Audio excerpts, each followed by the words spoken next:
Hey guys, welcome back to my Christmas garage. So today we're going to start another project, another Toyota 4-wheel drive. Last year we did the 2J swap on my Toyota, so this winter we're going to do a 3RZ swap on Nick's 4Runner. So I figured I'll do a video series on how we went through everything, similar to what I did with my truck, and all the ins and outs and all that, so that way if you want to do that, we can help you along the way. Enjoy. If I end up having the patience, I will actually show everybody what wires you need to make a 3RZ run in a second gen truck or first gen 4Runner, unlike anybody else on YouTube or any of the forums. They give you a bunch of general crap, but no specifics. If I have the patience, we'll see where it goes. I don't like wiring. I do. So we'll show you. All right, so just to dumb things down, we start off taking the 37s off and putting these stock rollers on there. Makes it a hell of a lot easier to work on. This is going to be pretty straightforward shit. We're just going to get the motor out, and then once that happens, then we can start getting into doing some measuring and figuring and all that stuff, and go from there. All right, update time. So we've been at it for about an hour. So simple shit. Got the radiator out. Took the power steering pressure or reservoir for the pump, got it off, left the lines here for the pump, the box from the pump, and the reservoir to the cooler, because we're going to need those for the swap. Undid the alternator plug and sent it on its way. And let's see, Nick unbolted the computer plug and just ran it through the firewall back out here, which is a lot easier than pulling the plenum and undoing all the harness. That way it all comes together. Throttle cable's undone. He's under there undoing the starter right now. Looks like we'll have to unbolt the AC pump and You have me at 12 sockets. yeah.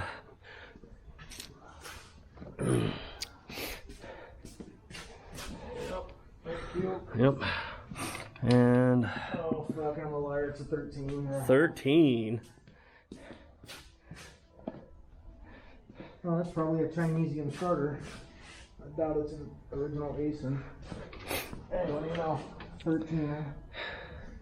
And of course we undid the batteries. It's got a dual battery setup on this thing, so we got that all squared away. So anyhow, just plugging right along.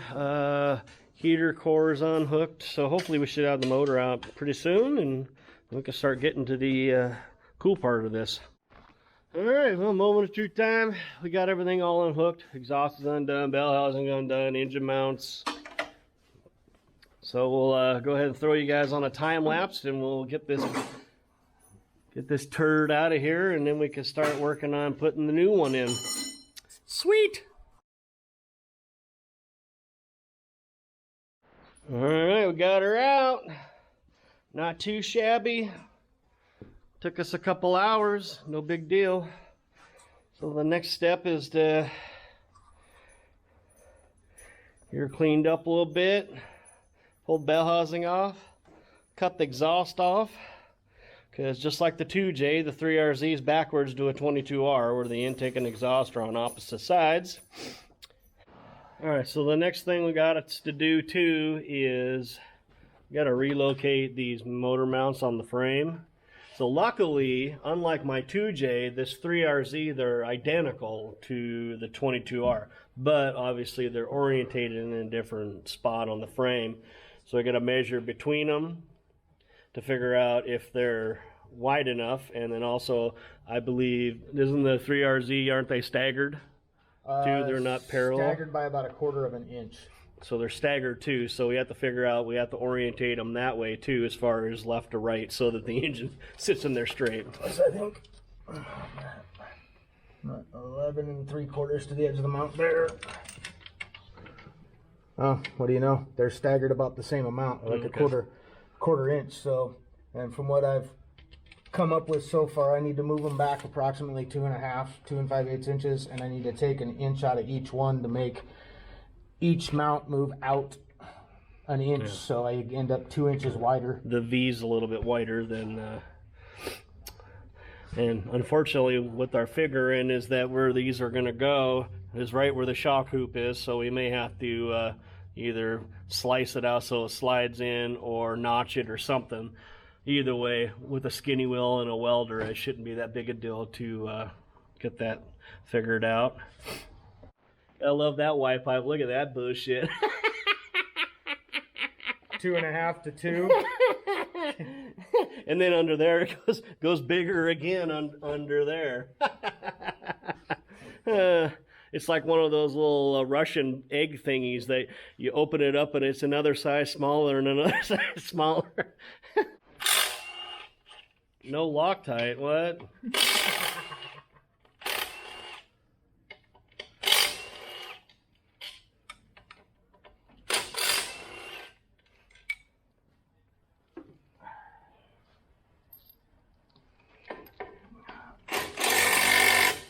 Short extension.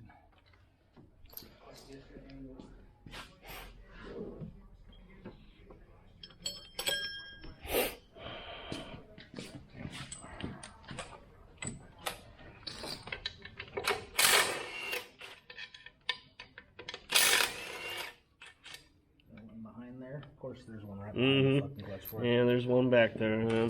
Fucking bitches.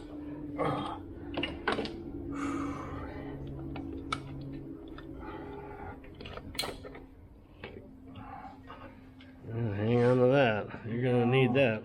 Well, there's two different trains of thought in that. Some people say use all the 3RZ shit. Yeah. Some people say use all the 3RZ shit, but use the fucking Toyota throw-out and collar. Or I mean the 22R throw-out and collar. And I'm like, I thought they were all the same. well, I got the other one on the floorboard. That's what I was gonna do. I was gonna measure them and look and make sure they're the same thickness and yada yada. Sweet. There it is. There she is. All right. Good thing I just did this training a year and a half ago, so everything's nice and fucking clean. Yep. Nice. Oh, that's right. It is. Yeah, training looks new because it is. Basically in the same spot on the Yep. other side. Should work. You ain't gonna hillbilly it like I did. What'd you do? Coil all this? I still haven't fixed it yet. I coiled it up and P-clamped it to the bottom of the truck. All of this? Yeah, it's still there. I even had it in the video. It's then some guy goes, "I just leave that shit if it works fine." He goes, "Just leave it." Okay. Whoever that was, I took your advice. Thanks. Fucking left it. All right, sweet. All right, got the 3RZ bell housing in there. As you can see, the starter holes on the driver's side, unlike the 22R. And my ass decided to hit the easy button on the motor mounts. Rather than having to cut the mounts off the frame, cut the supports for the shock towers, and mess with all this stuff and have to modify the mounts, I hit the easy button and went and spent $180 with toy only swaps for their conversion mounts because, yeah, $180 versus a day of my time. My time's worth far more than that. Yep, so they'll be here shortly, so at least we don't have to screw with that, which will make it nice. That's just a lot less work. Plus, Lord knows there's a lot we got to do anyway. We still got to, we came up with an idea for the fuel line. Just so what the plan's going to be is that line that's got the nipple on the end of it's the fuel feed from the tank.